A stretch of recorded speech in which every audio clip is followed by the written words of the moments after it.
mic, bring the facts. Aaron in the ring, no turning back. Kobe got the numbers clean and clear. Experts in the mortgage space right here. Housing issues, yeah, we dig deep. Every word weigh when the stakes don't sleep. Credit war, you can feel that charge. Every point hit hard, every stance large. Capitol Hill, that pressure stay high. Consolidation makes the small ones fight. Servicing trails, every detail counts. Say it plain, then we write it out. No surrender.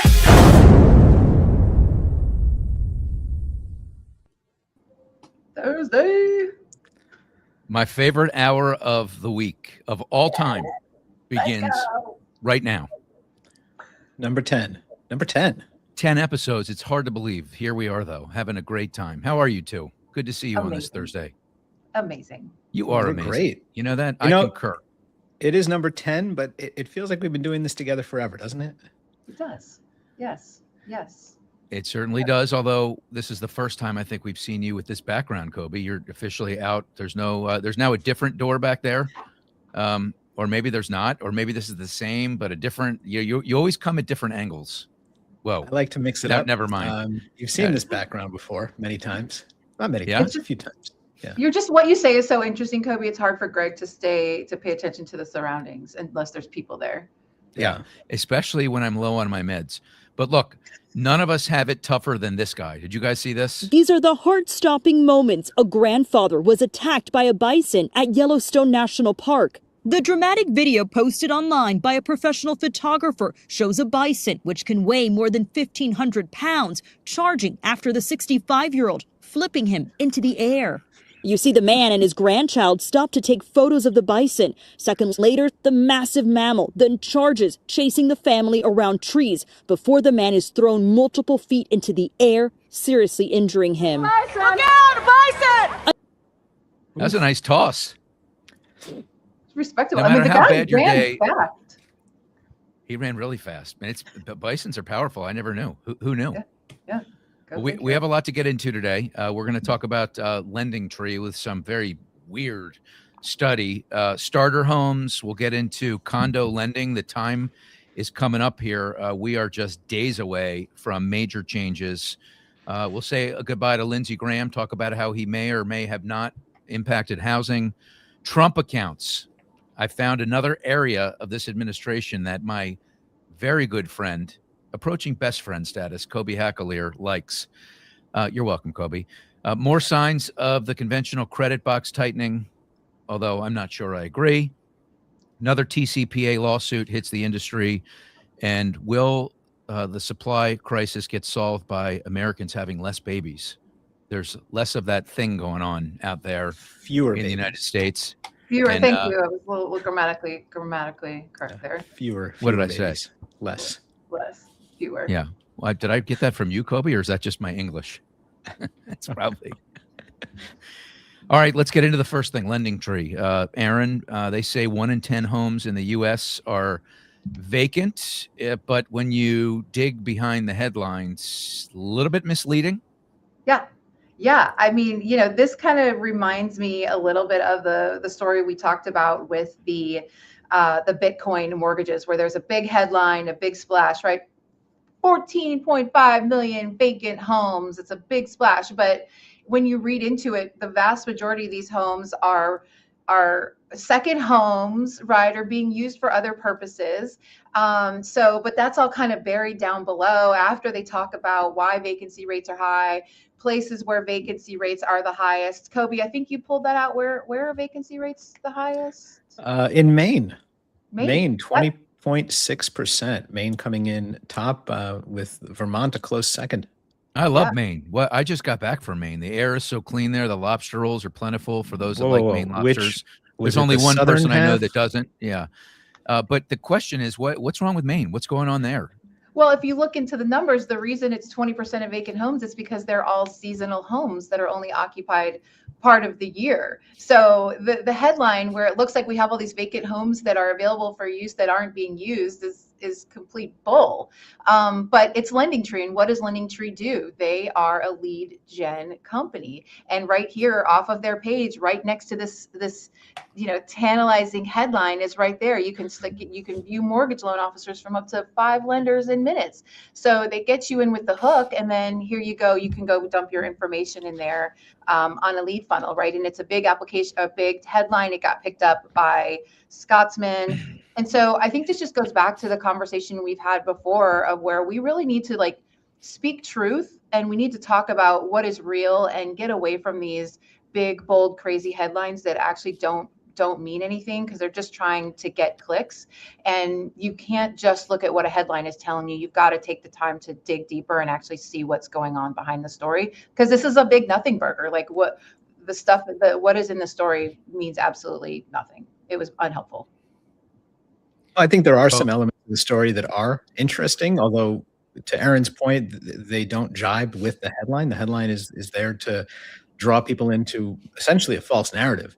Yeah. The reality is that the homeowner vacancy rate in this country right now is 1.1%. A healthy market is somewhere between 7 and 8%. And that homeowner actual vacancy rate, that means homes that are available for someone to purchase and live in full time, has fallen precipitously over the last 10 years or 12 years, in line with all the builders and laborers we put out of business during the great financial crisis. And so we're at a low point, and we're about 6 or 7 times below what a healthy vacancy rate really should be. And that's really the headline that should be at the top of this story. But instead, it's meant to draw people in and think, well, if there's this many vacant homes, there's got to be one affordable that I can put my hands around. So, this number of 14.5 million comprises, the seasonal homes. It comprises rentals too. I mean, rentals are included in this number. So completely misleading. There at any one time right now, on average, about 800,000 actual homes for sale, which is way below what we actually need in order for prices to come down a little bit to become more attainable for homeowners in this country. So, I think it always kind of raises our hackles a little bit when we see these kind of stories that are meant to intentionally mislead people, and that's why I think we bring them to light, and we'll continue to do so. Where do they get this data from, Erin? How do they even come up with this? Yeah. They pulled it from the Census Bureau. And how accurate is that? I mean, who knows? Is it as accurate as the dot plot and the BLS? Because it feels like it. I mean, I don't know what to believe at this point, right? Yeah. You're led to believe by not just these headlines, by many others, that there's about a 10% vacancy in the United States. Is that the fact? Is it not the fact? And then when you look at the road to housing, there was no incentive for these people that have vacant homes, that are second homes and investment properties, to get off the sidelines and let go of those so that, you can add to the inventory out there. That's a whole nother issue, but I would just like to know what the real number is. I suspect we'll never know. Yeah, and the thing that I feel is important that we need to call things like this out is because it's headlines that like this that end up sticking. Take the 40-year average first-time home buyer headline from NAR. That number has been debunked multiple times by multiple studies showing that the number is more like 33, 34.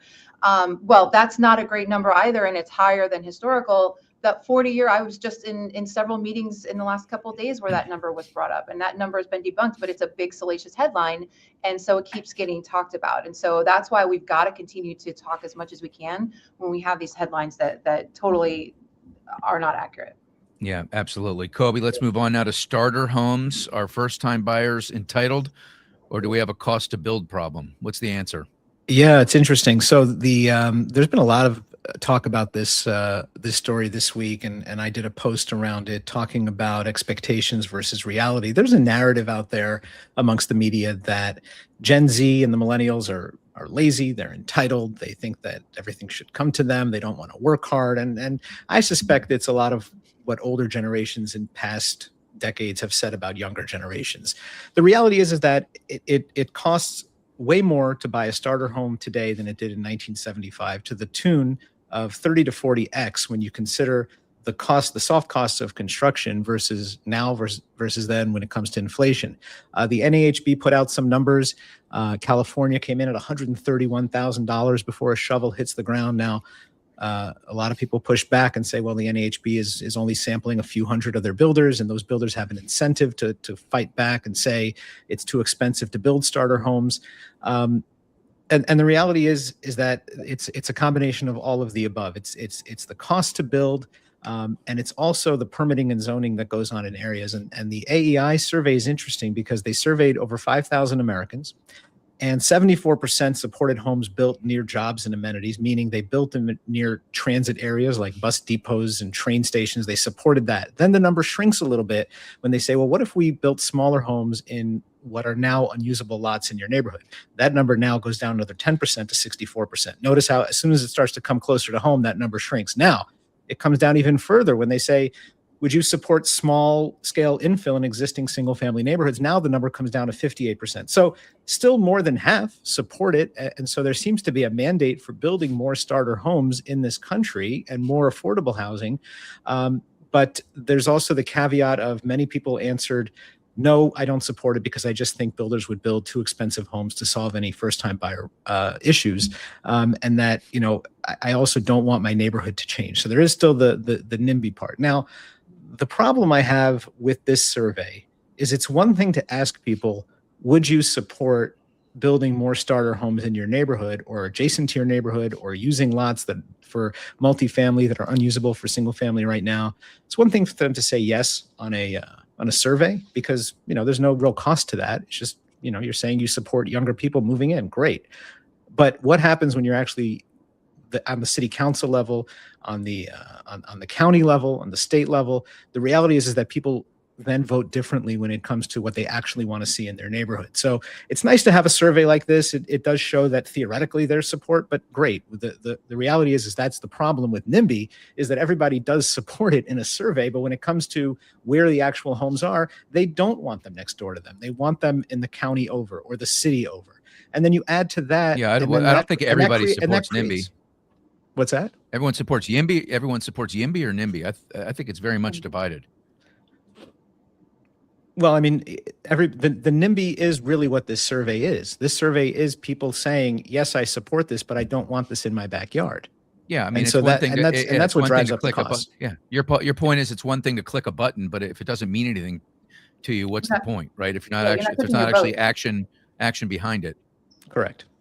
Yes. So, and I reject the notion that younger people feel entitled and they only want homes with stainless steel packages and vaulted ceilings and whatever the other bells and whistles. We do have a problem that there aren't enough of these homes being built. They're too expensive to be built because of state and local regulations. And many municipalities don't really want these kind of homes in their area to begin with. So double problem for the younger generation of home buyers in our country to deal with. I think the further we push this narrative that younger homeowners feel entitled and want something that they actually can't afford, the further out we are from actually solving the problem. So, we need to do better. But isn't the problem going to solve itself? We're seeing manufacturing slowing down. We're seeing the cost of materials going up. We're seeing builders giving houses away relative to where they were just a year or two ago. Isn't this just going to work its way down to a lower price point? Or am I overthinking it? Am I simplifying it? What am I doing here? I think you're oversimplifying it because one, I think that in some markets it's going to work itself down to a lower price point. I think you're already seeing that in some markets. The issue is when you're talking about building, you have to vote for the politicians that are going to create policies that are going to lower cost of permitting, lower cost of zoning, and you have the NIMBYs that are mostly going to be in the boomer generation, and they're bigger voting block, quite honestly. So you're not going to see on a mass scale policies that will help enforce building homes, starter homes, more affordable homes in their immediate areas. But as we do have an aging stock, as the boomers will eventually age out of housing, things like that, it's going to start to balance because we just aren't reproducing at a rate that is going to that is meaningful. We are going to start to have a much larger supply, and I think we're going to talk about that a little bit later. But that's not an overnight solution. And so in the meantime, what are we doing to help people who young people get into homes? And I really do struggle with that. Oh, they're just lazy. They just like their avocado toast. I mean, I see day in and day out, people who really bust their butt, and they're struggling against an affordability situation where in many cities you have to earn in the six figures to be able to afford any kind of housing. And that's just not realistic. And so I think we need to kind of put away those overgeneralizations and truly look at ways that are going to cut bureaucracy and red tape, so that when there is building, that the costs are far less, or far less or far fewer? I'm not sure. There's a lot of crosswinds here, because the stats from last month show that first-time home buyers, those numbers went up to, I think, 35%. I think it was 2 consecutive months. So, are homes affordable? Are they not affordable? One thing is clear: there's not enough being done to pave the way in terms of accommodations for first-time buyers. There's the G fees, the LOPAs, the MIP. I mean, there's a lot that can be done out there that's not being done, and I really would like to see some of that get done. And I'm working on a post right now around homeowners insurance. There's something that came out earlier today about that continuing to rise, 20% of the mortgage payment in some places. Yes. Well, Greg, just Absurd. to give you some context, first-time buyers no longer means necessarily younger people buying starter homes, because that For sure. first-time No, I buyer got number that. is getting Yeah. so. Yeah, it's So 40. that's that's number one, and then what we'll talk about later is also household formations, which Aaron alluded to as an upcoming segment. So we'll talk about that and the impact that has on housing. Yeah, it's also misleading, though, the 35%, because that number would naturally go up with all of the outside money going away. I mean, you have institutional investors trying to sell and rid themselves of homes right now. They're not trying to get in the market like they were before. So naturally, with them on the sidelines, that other number is going to go up. So like I said, there's a lot of crosswinds at play here. Let's pivot now. I got to get that word in there, at least once as we're talking. You guys having fun so far? Loving it. Yeah, and by the way, congrats on the launch of the Pulse. Aaron and I both watched it. We gave you our reviews on it. Congrats to you and Jen McGinnis. I got 2 thumbs up from you guys. My own That's Siskel right. and Ebert, and that's like an old man reference. Like anybody under the age of 50 does not understand what that means, but I do, because I qualify. All right, let's. Yeah, thank you, bro. Appreciate you. You're approaching 50, right? You're not quite there yet. I got another 13 months. That's right. That's amazing. When is your birthday? Let's all put it in our Outlook right now. September 5th. I'll be 49 this year. Oh my goodness, that's a big one, buddy. You ready? Are we going to party in Vegas? What are we doing? Yeah. You got to celebrate 49. We going on a guys trip? What are we doing? We're going to call it the 49ers. The 49ers. We've already concluded that we're doing a guys trip, and Aaron is coming, by the way. Just Yes. so you know. Yeah, we're going to have lots I of. would be so annoyed. I would literally die of FOMO if I could not go on that. Well, trip. you need to be there. We can't have that. You're one of us. You're all of us. I'm all of us. Yeah. Although you don't have a sweatshirt that you're wearing, so I'm a little pissed about that. Well, all right, I've not been provided with one, so. Well, you know what? Oof. Touche. All right. Yeah. Aaron, big changes coming to condo lending. Is the industry ready? Is there any way we can get a reprieve from Bill Pulte and the FHFA? It doesn't look like it. August 3rd, limited review gets retired. Established projects get pushed into full documentation review. Then on January 4th, the reserve funding floor jumps from 10% to 15% of the association's annual budget. Trade groups are all over the place asking for a break, a reprieve. I'm hearing we're not going to get one. Please tell us why not. And do you agree that we're likely not going to get a reprieve? I absolutely believe we are not going to get a reprieve on this one. So a little bit of background. These changes were kind of ushered in under the Trojan horse of easing insurance requirements earlier this year.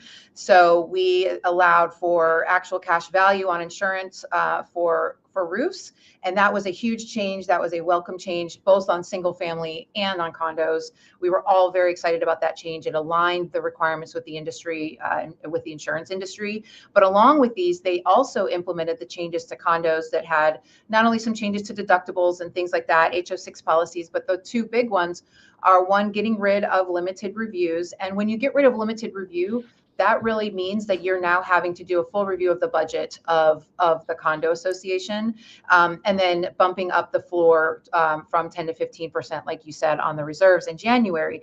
And FHFA, Fannie Freddie, they believe, and I believe their heart is in the right place, and I know what they're doing here, because they see condos that have that are not taking care of repairs, that are keeping HOA dues low, and instead, when big repairs come up, they assess these massive special assessments, $5, $10, $15, $20,000 per unit onto condo unit owners for these big repairs. But what I really think this is kind of punishing everyone for the sins of the few, because now when you take away your limited review, and again, another thing that they're saying with getting rid of limited and going to full review is with full review, you can now offer condo loans with only up to 3% down, but you could do that before, right? So like some of their arguments don't make sense.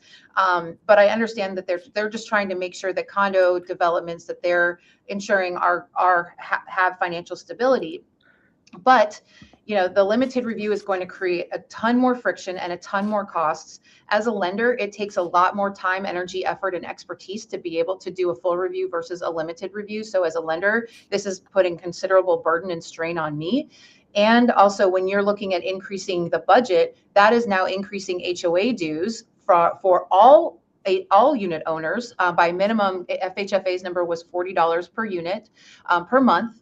But really, I think you're going to create a warrantability spiral here where now you have developments that are no longer warrantable. They're sending borrowers to non-agency, non-QM loans. That's going to push prices up, make things push rates up, make it less affordable. You're going to have an issue with condo prices. You're already seeing condo prices collapse in many markets. I think it's going to get worse. And so I get where FHFA's head is at in this, but I think they could have done this in a more nuanced way instead of just punish everyone for it. And now I think we're going to see some serious unintended consequences in condo lending. They had years to figure out how to roll this out, because this all traces back to the Surfside collapse in 2021. Yes. Because the findings from that disaster, where 98 people died, were that it was an underfunded HOA, and necessary repairs were deferred because they didn't have the money, nor was there a will to pass a special assessment to fix what were major problems in that building. Yes. That was over 5 years ago, 5.5 years ago. And they had 5 years to figure out how to roll this out in not only a meaningful way, but also in a way that wouldn't disrupt the condo market, wouldn't create value craters for many condo associations. And we're talking about millions of people that live in condos across this country. It represents about 10% of our market, our housing market. Did it have to be 10 to 15% on a certain date, or could it have been incremental changes over a few years as budget and calendar years expire for condo associations? Could it have gone from a limited review to a semi-full review with a few extra questions about budget and about deferred maintenance and about special assessments? This could have been rolled out much better, because the intent behind it is to create safer environments and also more sustainable economic situations with condos. But the way that this was handled, where it just all of a sudden dropped, where full review in August, and then 10 to 15% in January. The 10 to 15% in January is meaningless because condo budgets don't run January to January. I mean, I shouldn't say that. Some probably do, but most run on a calendar year that could start today and end July of next year. So the way that this was rolled out, harmful to the industry, harmful to its consumers, harmful to the housing market. And it could have been done so much better because they had the time to do it and they had the political will to do it back in 2021 when this tragedy unfolded. Correct. And if you say like CHLA is there, and a few other trade groups are asking for a year's delay in the implementation of this to try to work on that. In the limited review, maybe we can be more nuanced. You don't do it to 90, you do it to 80 or something like that. So they're asking for a year to look at this. And I think that's reasonable. The mortgage collaborative, same thing. We're asking for a delay because I don't think we're saying don't do this. I think we understand to your point, the reason, but give us a delay and let us talk through this as an industry. Also, think about all those little HOAs out there, and are they getting Fannie Mae updates? There's still a lot of socialization out to a lot of these associations that need to be done as well. Aaron, what could the ramifications be on the ground level for lenders? Well, for one, I think your lenders, especially ones who do a lot of volume, I know lenders in Austin and Chicago and other areas that a significant up to 50% of their business is in condo lending. And so now they're having to plan either through outsourcing or through their staff to now absorb significant amounts more work and going and looking at the budget. Now, I will say to Fannie and Freddie's credit, they are looking at increasing the amount of pre-approvals that they're doing of these units, but they won't release what that amount is. They won't release their targets. So we have no idea what that means in reality. Could that mean one more a month? We don't know. And so for a lender, it's going to it could potentially take a lot more time. You potentially are going to run into issues where you have fewer warrantable condos, where you're going to have to now find outside agency sources for them. And it's definitely going to take a lot longer for these to go There's through. going to be It's an gonna cost adjustment more period. money. Yeah, for sure. There'll be an adjustment period at a time where that's the last thing we need right now. Yep. Kobe, this fine young man, 71 years old, gone way too soon. Senator Lindsey Graham died after a sudden heart ailment. What should we remember Lindsey Graham for? War. That's what you remember Lindsey Graham for. And first of all, if you had Lindsey Graham dying before Mitch McConnell in your senator pool, then you really did well this past week. Who would have seen that coming? I mean, Mitch McConnell's probably been dead for 5 years and no one's told him. At least he's sitting up now. Yeah, well, At least that's what the AI generator did. Exactly. I think Logan Matashami made that picture, the AI king. He is the king. He's also the chart daddy. Just Yeah. so He you is the know. chart He daddy. loves In case you weren't aware. Lindsey Graham will be remembered for war. He entered Congress in 1994 and later the Senate. But when he entered Congress in 1994, he was already talking about using American military might to push back on the Iranian regime. That's 32 years ago. He's been harping for this war. 2016, he had a failed bid for presidency, did terribly in the primaries, attacked Trump. I was actually at a dinner for a Republican renewable energy forum back in 2015 or 16, and he was given an award, and he got up on stage and railed on Trump for about 7 or 8 minutes straight. I think he said something like, "Well, if you're crazy and dishonest, this is a good year for you." And then as soon as Trump came into power, he immediately thought, well, now I'm going to just back this whole Trump administration, and I'm going to get cozy with Trump, and I'm going to push my military might agenda. The morning that he died was supposed to be his 64th appearance on Meet the Press, which I don't know if that's a record or close to it, but that's a lot. And on almost every one of those episodes, he was talking about U.S. military might. And that goes back for decades, whether it was Iraq, Afghanistan, Ukraine, no matter the conflict, he thought American military might should be involved. He finally got Trump, who was generally anti-war, ran on a platform of not entering into needless wars. And he finally convinced Trump in February of this year to attack Iran. He affects housing because at that point, we had hit a 5-handle in mortgage rates. And that was the end of that, and we haven't come close to it since. And you can thank Lindsey Graham for that almost entirely, because he was the push behind the quagmire that we're now in the Strait of Hormuz and the surrounding areas. So he'll be known as the ultimate war hawk. But 12 years in Congress, 12 years in Congress, and about another 22 in the Senate. And served his country in the Air Force as a judge advocate general for several years, and is now succeeded by his sister, of all people, in the Senate, which really tells you exactly how much experience is necessary to be a United States senator. You can just be the sibling of a senator, and that's enough. As long as this Iran battle wages on, Lindsey Graham's legacy will live on.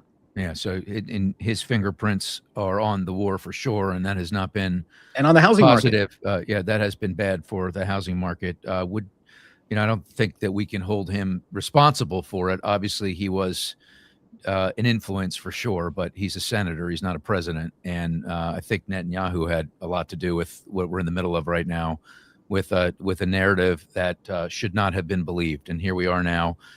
Deep into this, months and months, and potentially no end in sight, and that's not good for the business. But it's not. Forget the business, right? It's not good for our country. It's not good for our economy in particular, and people are really struggling. It's a really bad scene out there right now, and just pray that it will end soon. Aaron, any thoughts on Lindsey Graham, or do you want to switch to Kobe's new favorite person? Well, I will just say that Lindsey Graham is. You don't get more establishment DC than Lindsey Graham. I will say that Lindsey Graham, at least, he got to see the war he's been advocating for so long before he died.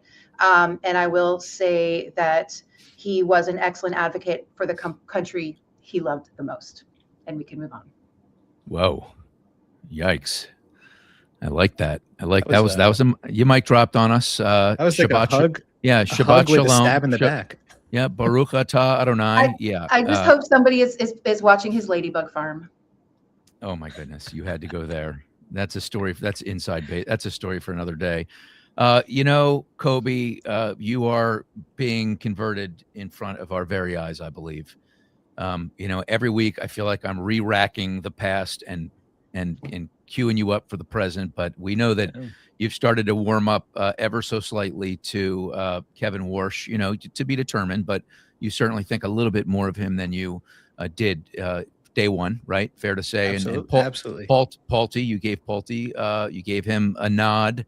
On a but couple in fairness, I don't think more of Pulte than I did on day one. I did give him. Well, yeah. Well, listen, you're all in on him at this point. You can't take those chips out of the pot, buddy. Right. But President Trump, this is a good thing here. These are Trump accounts, and so if I think that we can all, in a bipartisan way, look at this and go, okay, this is something that's good. It's good for financial literacy. It can bring people from the left over to the right, or at least to the middle, to say that this is good. This is a great turning point for financial literacy in young people that gives them a reason to believe much earlier, to have some skin in the game.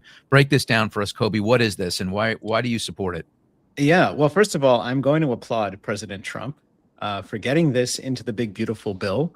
And I think it passed, July of last year, and this went into implementation July of this year on our 250th anniversary.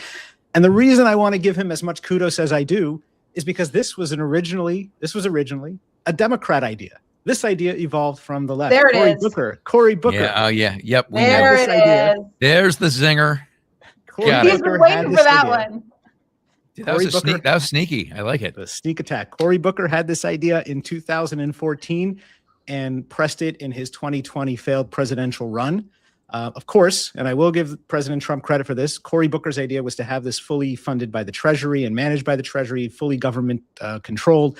The current iteration of it, which I do support, is privately run by Robinhood. Is that what the app is called? And these are actual indexes that are publicly traded.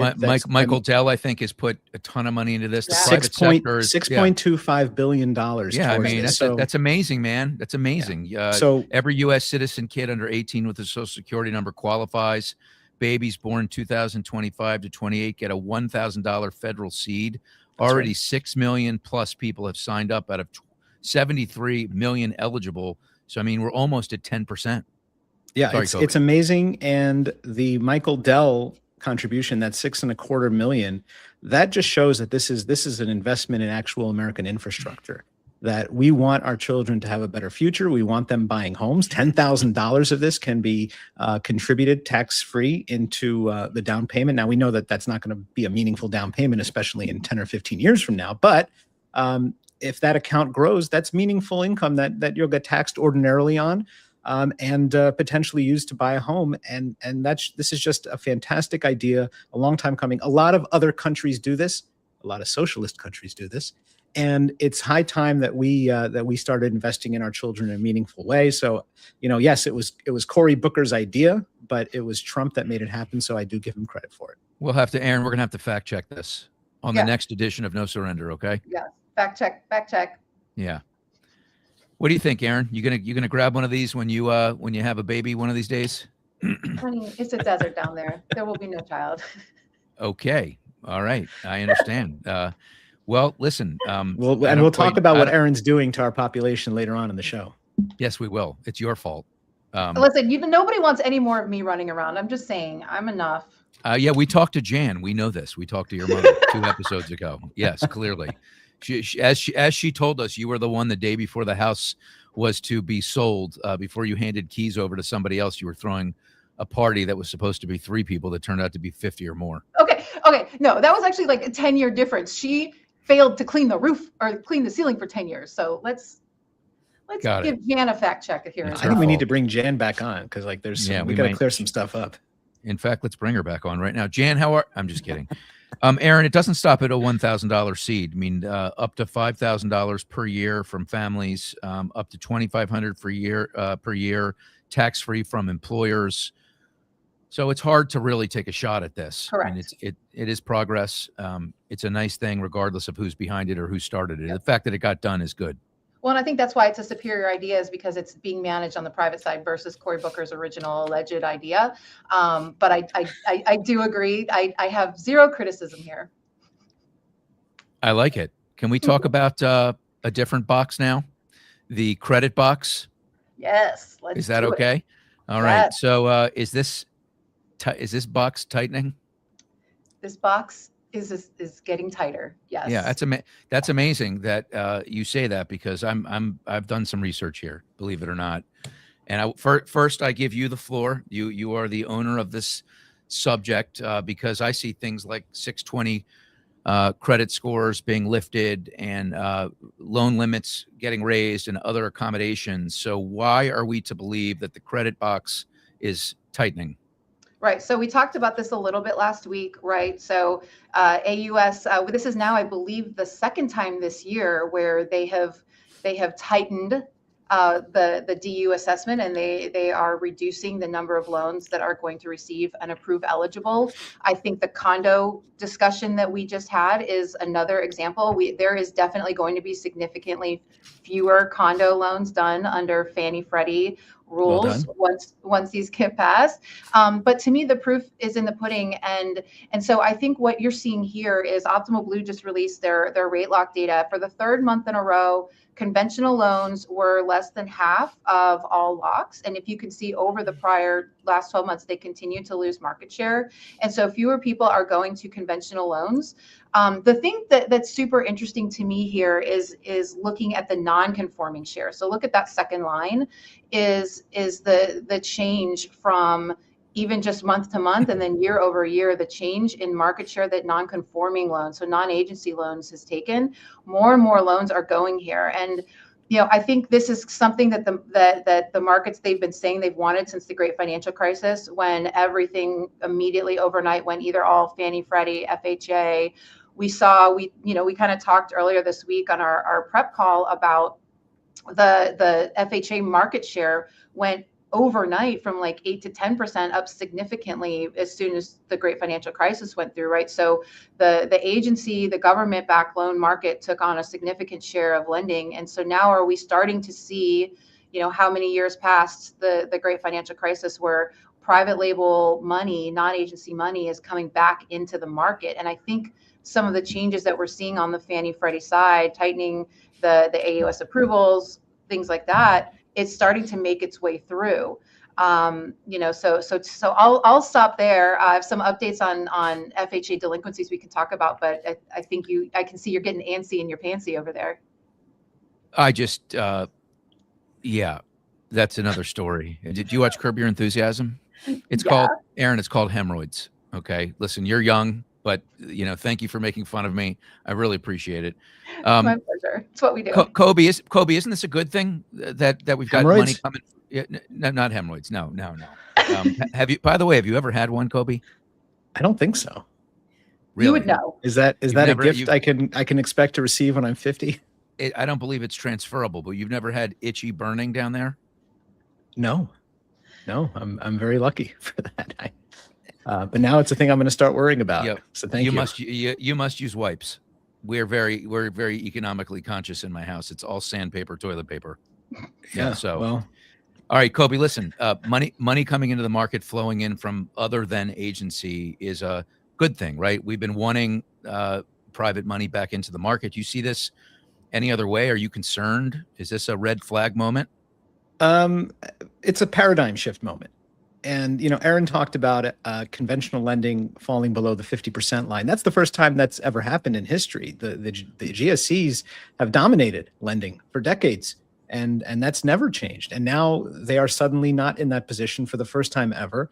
Non-QM expected to be up over 60% this year over year. We're seeing an overwhelming percentage. I think it's something like 65 or 70% of first-time buyers going the FHA route. That's a different discussion because of the MI that they're locked into forever. So what happens to the MMI fund when the best of those bunch go and refinance into conventional, and those that can't because of the tightened credit box stay, and now the fund is full of riskier loans? So potential canary in the coal mine there. What's interesting is that Fannie put out this removal of the 620 minimum last November. Then Vantage Score came about, and so it seems to be, following this executive order that Trump issued, allowing for expanded access to the credit markets and the housing market. And then slowly on the backside, quietly, in the dark, tightening the gears of on the more on the peop- backside. On the backside. Tightening the on the box on the backside. Yeah, backside. like Got it, okay. Yeah, an agency hemorrhoid. Tightening it so that Understood. people so that the net is cast wider on the front end with 620 and below in Vantage score, but that it's harder to actually get those people approved on the back end of the deal. And so I mean, you're think drawing a correlation that is too soon to draw. Do we have I'm enough drawing a data from I'm drawing a Vantage score? correlation. Yeah, I'm drawing Yeah. a correlation. That's the correlation. The correlation is that this is institutional managed risk, that this is the way they manage it versus a political mandate that says they want more expanded access to credit. They give the illusion of that on the front end publicly, but on the back end, they tighten it so that they can maintain their credibility. There's also another speculation, if you will, that some of this is balance sheet cleanup for when they privatize. So there's a number of factors at play here. I think it's a combination maybe of all of the above, but I think certainly interesting topics to debate and discuss and to ponder as we see these things develop in tandem. And I think this is just normal market swinging evolution. We relied heavily on the government. Now we have a vehicle in non-QM that speaks more to the moment, more to the gig economy, more to what came from the ashes of COVID. So, unless you can tell me something that intentionally has happened to lower that conforming number that's actually in the data today, I just think that this is normal. Plus, we've got the data that I read a little while ago that suggests that first-time buyers are more heavily involved in the market right now. That could explain a rise in FHA and VA, right? I don't know. Well, it's the percentage of I think- first-time buyers. It's not more first-time buyers. It's the higher percentage of first-time buyers are deploying FHA. Correct, because look at the So, I FHA. mean, we're saying the percentage. same thing, aren't we? I mean, aren't we saying the same thing? Well, you're or no? talking about first-time buyers as a percentage of the market. I'm talking about first-time buyers as a what loan program are they opting for more than the other? Okay. And it's overwhelming FHA right now. Yeah. It is, but the thing that I didn't mention is this. Oh, month she was said the but. first- But however, We have a theme developing. The thing I failed to mention is this is the first time non-conforming share was higher than FHA share, and I do think that is like that's something that we need to call out. Not only is it growing, it was bigger than FHA share last month. And It's Greg, gonna- to your it- point, you want something that's in the data, just take the low-hanging fruit there. Take second homes and investment properties and what Fannie has done with the LLPAs there. They've completely pushed those to the non-agency market. I can get way better pricing doing a PLS loan on non-owner or second home than I can on agency. And so that right there, I think is data you're looking for on just one product type. Aaron, Bill Dolly wants to know if we should be concerned about the significant increase in non-QM business. I personally am not, but what do you think? So I think it's something we have to monitor. I'm not concerned right now. We've kind of gone into the data. And by the way, Bill Dolly, big FOTS. We love you, Bill. He is also a big FOT of fan of the show of Basis Points, my other. So I love him so much. I don't think we need to be. Does he watch alarmed. the pulse? We'll That's have the to ask question. him. That's the We will question. have Does to he watch ask the him. pulse? Bill, Bill, he Bill, needs to. the comments are open. in the comments. I don't think we should be alarmed right now, but I think just like anything, we need to be monitoring it, just like we're monitoring what's going on in the FHA book with those delinquencies, right? I think we have to learn from the lessons of the past and watch very closely. But there's the book of business today is very different than what it was in 2002, 2003, 4. And so not alarmed, but we need to monitor.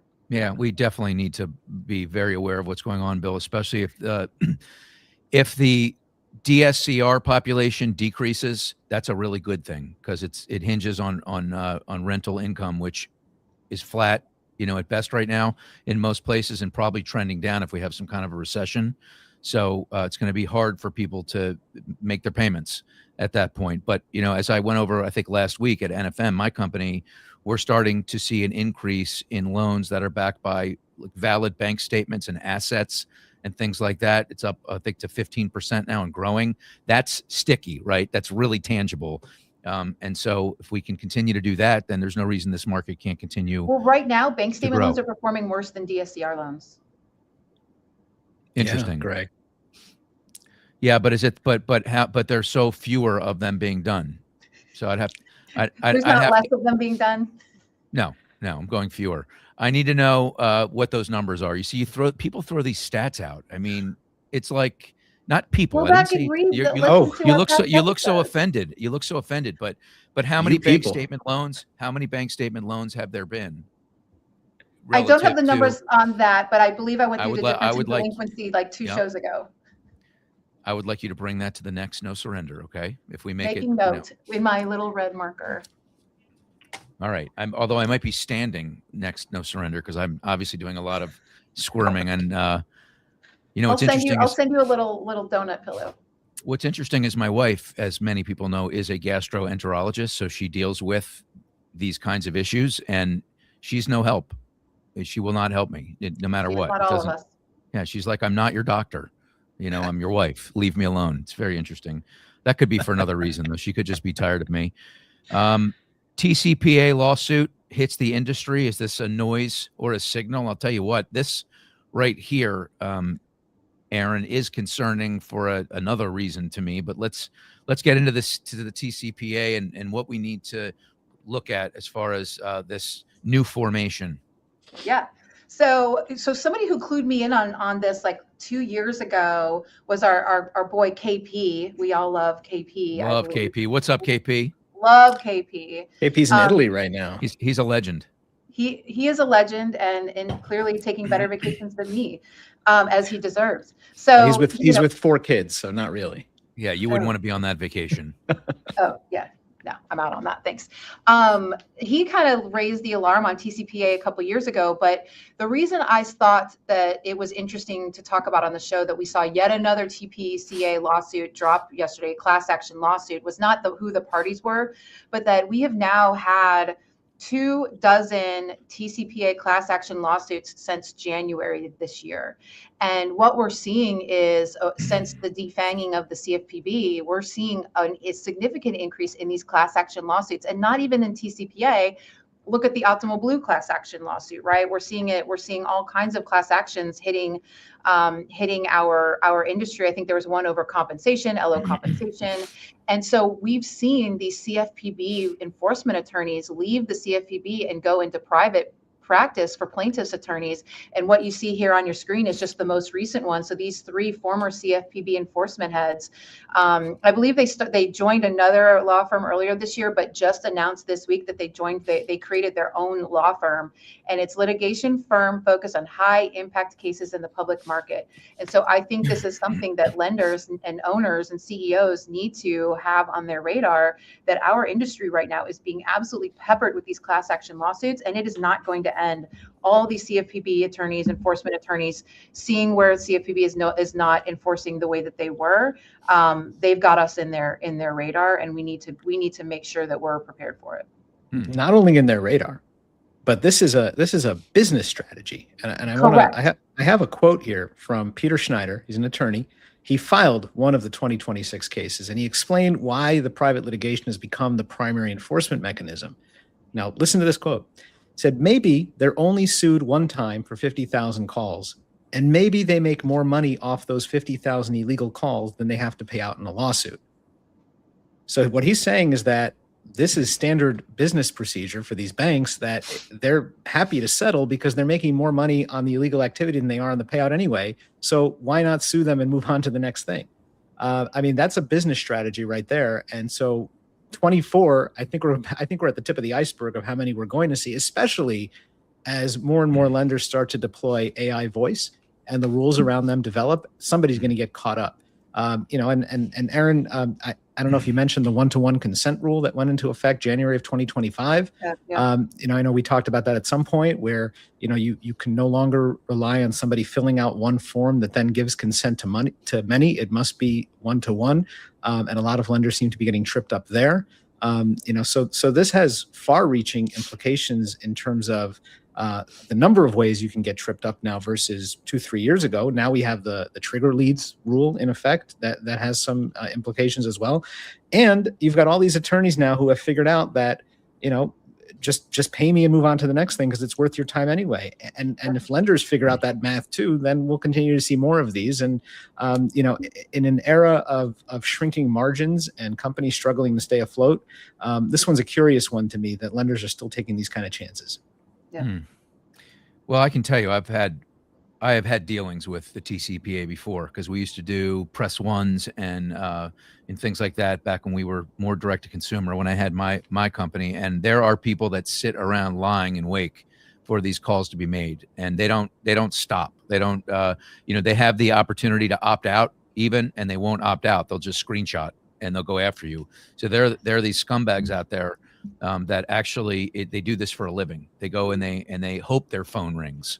And so, it's a little bit of both, but in this instance, the plaintiff by the name of Chris Arnett filed the lawsuit against Catalyst Mortgage, claiming that the lender sent him at least 3 unsolicited messages in 2024, really trying to sell him mortgage products despite having his phone number registered on the national DNC.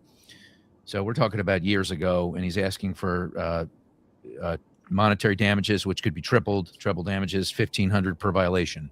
So the guy's looking for, quick math, 14 grand or so, whatever.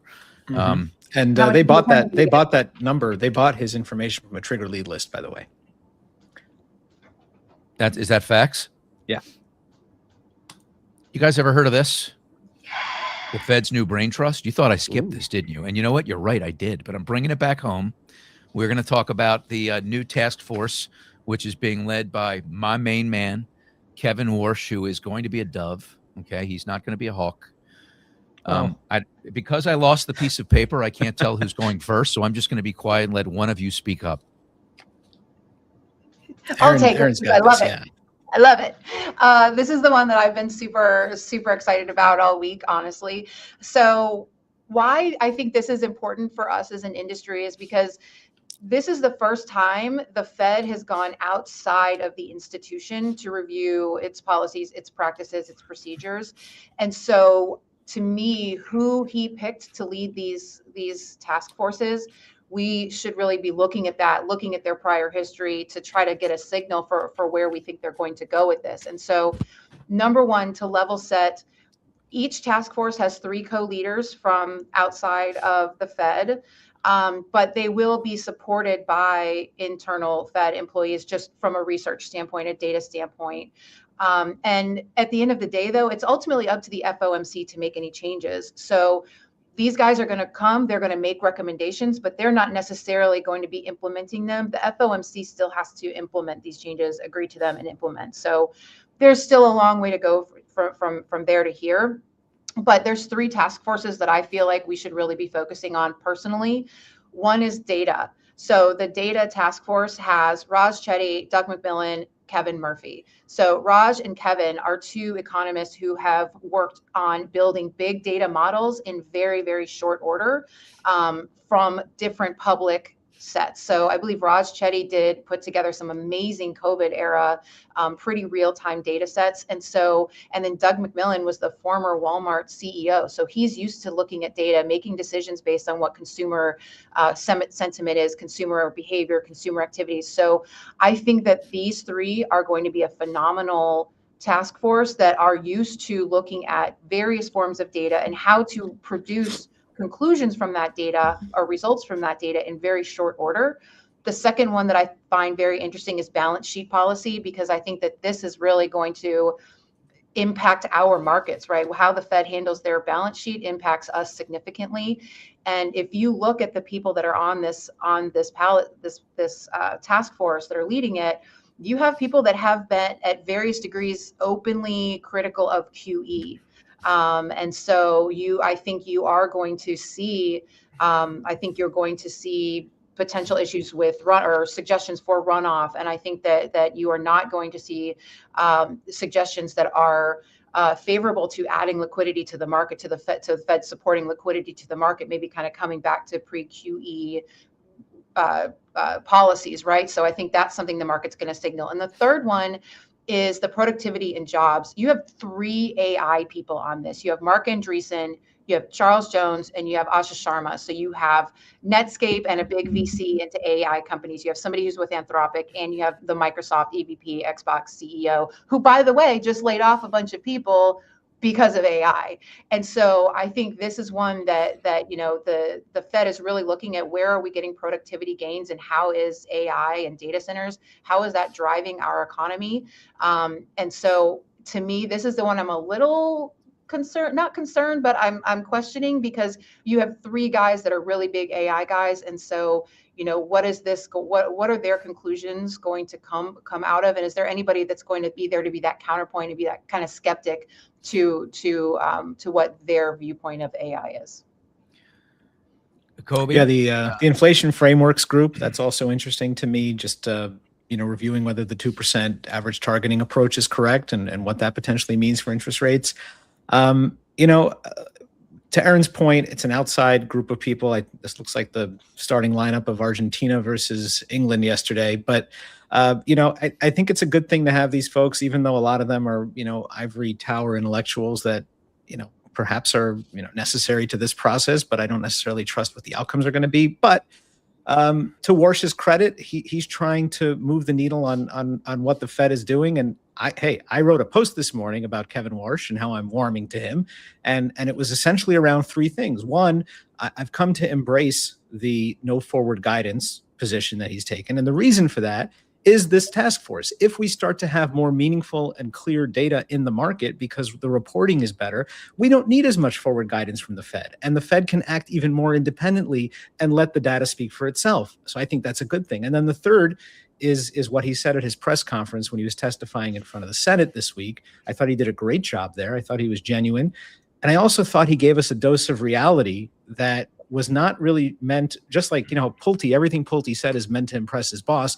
Warsh said something about, did we perhaps have too much QE going on during the pandemic, and we allowed one generation of home buyers to benefit versus the next generation? And I've written about the 2022 vintage of buyers and beyond.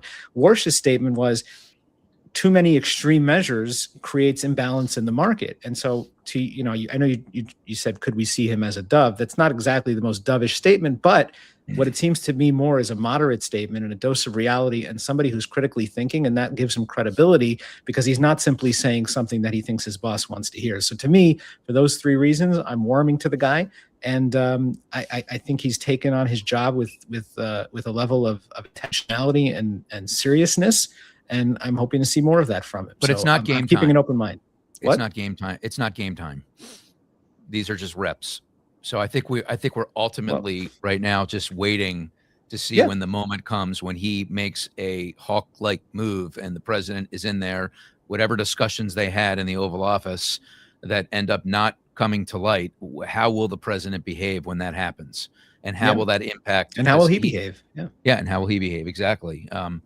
There's also some revisionist history in here. I pick on Powell a lot for being, too late. I do agree. He was too late, and he did give too much. But it's if we all go back to the COVID moments where a lot of us thought the world was coming to an end, it seemed appropriate to overshoot than to undershoot, and that's really what he did. Right? Nobody knew. It was unprecedented. No one had ever seen anything like it before. And so my point is, if something like that happens again, God forbid, with this guy in there and with these people on the task force and, hawks everywhere, they'll point back to the moment that we've got the history on where we didn't need the QE, that last injection, and they'll stand firm. And what could the repercussions be if it's even worse? Think about that for a minute. It's a horrible thing to think about. I mean, I'm not sure how you couldn't have thought injecting $3 trillion of liquidity into the economy overnight was not going to end the way it did. But okay. Well, injecting Clorox. Oh, come on. I mean, had it been 5 million Americans dying, or 10 million Americans dying, or 20 million Americans dying, right? I mean, nobody had any idea then. So people were losing jobs at record paces. Restaurants were closed. Whatever.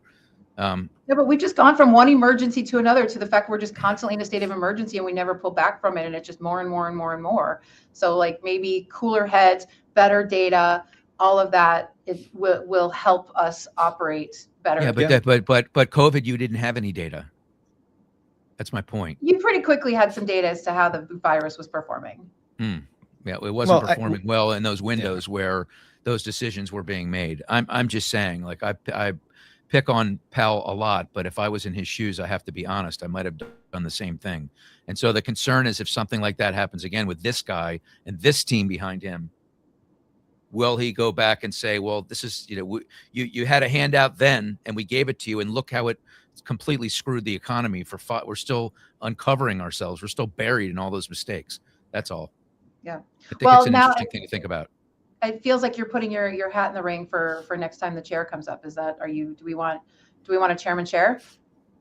He just can't sit in one. That's Chairless it. chair? Yeah, my chairman stand. Have you guys had fun today? This has been great. Yes. A lot of fun today. Yes. Did you think I was actually going know- to skip past the task force? You did. You thought that I was not going to talk about it. Listen, Greg, I have ultimate faith in you. And I knew it was going to happen, but I'm super excited because once we're done, I'm about to go hit up Tim Rude. He just released some new deal on his daily dose called the Recall. So it lets you like test your knowledge on all of the stories that you got to see. And this is honestly like how people all the time are like, Aaron, how do you pay attention to all this stuff? And honestly, like Tim Rude is part of the reason. And so now he just created the Recall that he just released. So I'm going to go take that test and see if I remembered anything on the stories the Daily Dose told me this morning. One of the smartest guys out there. Best. Love him. He's an inside the beltway guy. He even has time for me. We've had coffee a couple times. He's a delightful man. Yeah, I made plans to see him next time I'm up there. Well, thanks a lot, considering I'm up here too. Wow. I already told you I was going to hang out with you too, weirdo. No, I don't think so. You're making that up. Kobe, I apologize for not taking a good visual of your backdrop here. I will try not to make that mistake again. It's okay. How'd the move I go? love that you're focused moving on my face though. It's hard not to be, let's be honest. You're in the process of moving, right? Is that over with? That's no, it will be this weekend. I'll be a new resident of Reno, Nevada as of Sunday officially, which I'm very excited about. And Jordy gets to start a new fantastic school, which is the impetus behind the move. So I pick her up from camp on next Tuesday and drive her to her new home, and it's some cool, exciting stuff happening, and I've got some cool surprises for her too. And so I think the next show we'll be live from my new place in Reno, Nevada.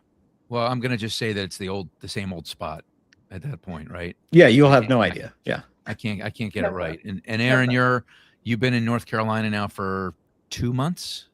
Been there for 2 months. I'm in Houston today, but next week I will be back in North Carolina. How's it going in Carolina? I love it there. It's just everything about it is amazing. It's beautiful. I've got my family. It's fun. Like I love it. I hear it's pretty stylish there. Uh-oh. I mean, sure. Yeah, that's all. Yeah, people have good Oh, styles. no. Who doesn't like North Carolina styles? Yeah, Listen, you gotta love. I don't. Okay. Well, this has been great. I hate saying goodbye because I look forward to this so much, but we have to now. I'm not going to cry though. I am going to go run to my proctologist though. I hope everybody's had an amazing time listening to this. Kobe Hackalier, Aaron D, and of course Na Young. Hold on a second. Hold on. Na Young. Where's the queen? What do you got? Where's the queen? Let's go. Oh boy. There she is. There she is. She's our just the favorite. best. The most amazing producer ever. Whoa. She just jumps right off. Yeah. All right. That's it. That's a wrap. We'll see you next week, everyone. Take care. Bye-bye. No surrender on the show. We go toe to toe. What's fair? What fails? Who gets the own? Hot news, hot takes.